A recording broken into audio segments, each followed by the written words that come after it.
ఏ మొహమ్మద్ మోబీ, వీడు నా ర్యాంబో. ఎప్పుడు నాతోనే, నా పక్కనే, ఇదిగో ఇలాగే ఉంటాడు. ఏం చేస్తావో చేసుకో, పోరా. అది చూద్దామే. Okay baby. Okay, super.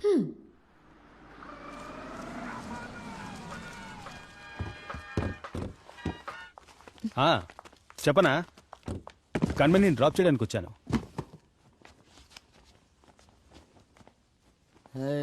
Hi రా, కమ్ కూర్చో. నీళ్లు కావాలా? ఈ నీళ్లు తాగేటప్పుడు ఈ మిక్చర్ కూడా తినాలి. తింటావా? తిను, ఇంకొంచెం తాగు. భార్గవ్, మిన్మిని నువ్వు బయట వెయిట్ చేయి.